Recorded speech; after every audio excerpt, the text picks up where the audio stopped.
મિત્રો, કેમ છો? જય શ્રી કૃષ્ણ. આજે આપણે બનાવવાનું છે હાંડવો.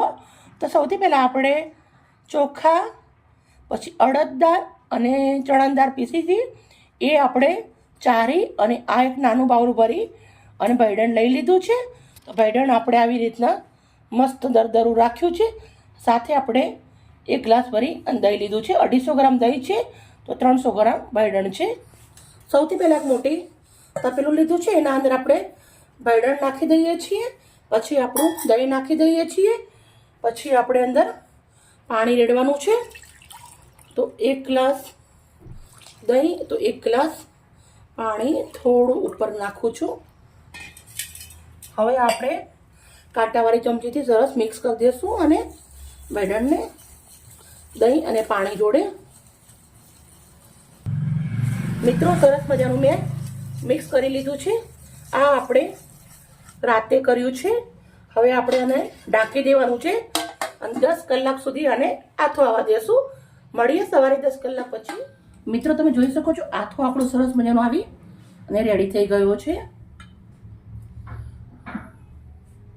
સરસ મજાનો આથો આવી ગયો છે.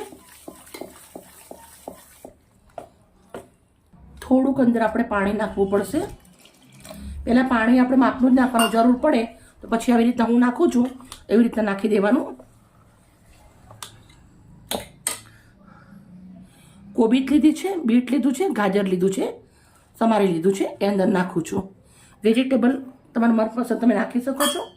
લીલા મરચાં નાખું છું, લીલા ધાણા નાખું છું, થોડી હિંગ નાખું છું, ચપટી હળદર નાખું છું, 1 ચમચી લાલ મરચું, ફ્રેશ કૂટેલું ધાણા જીરું 1 ચમચી, 1 ચમચી મીઠું, 1 ચમચી લસણની પેસ્ટ, 3 થી 4 ચમચી એટલું સિંગ તેલ, 1 ચમચી એટલા તલ, 1 ચમચી એટલું જીરું હાથીમાં ચડી નાખી દઉં છું. હવે આ બધું મિક્સ કરી દેવાનું છે. મિત્રો હાંડવો બધા બનાવતા જ હોય છે, પણ એકવાર મારી રીતે બનાવજો, બહુ જ સરસ લાગશે તમને. સરસ મજાનું મિક્સ કરી દેવાનું છે. 1 ચપટી કેટલા સાજીના ફૂલ નાખું છું. હવે આપણે સરસ મજાનું મિક્સ કરી દઈશું. એક તવો લેવાનો છે, એના અંદર આપણે 1 ચમચા એટલું તેલ નાખીશું, નાના ચમચા એટલું. થોડા એવા રાઈ જીરું નાખીશું, થોડાક એવા આપણે અંદર તલ નાખી દેવાના છે. પછી મેથી લીમડીના પાન થોડા નાખીશું. પછી આપણું જે બેટર છે એ આવી રીતે નાખીશું.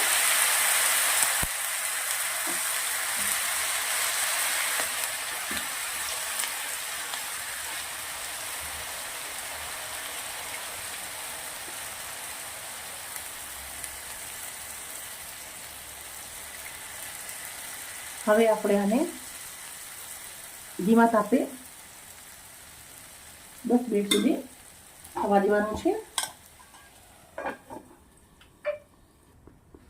મિત્રો આપણે ચેક કરી લેશું.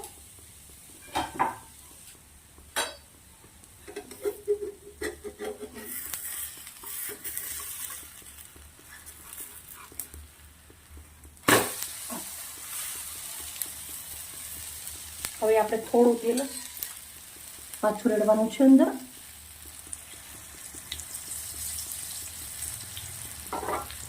હવે આપણે સરસ પાછું આપણે આને ધીમા તાપે 5 મિનિટ રાખવાનું છે.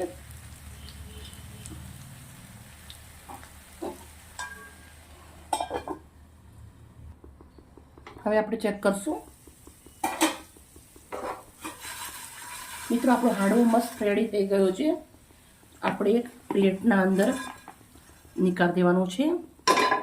ગરમા ગરમ ચા બનાવો, યા ચટણી, યા ટામેટા કેચઅપ જોડે ખાઓ.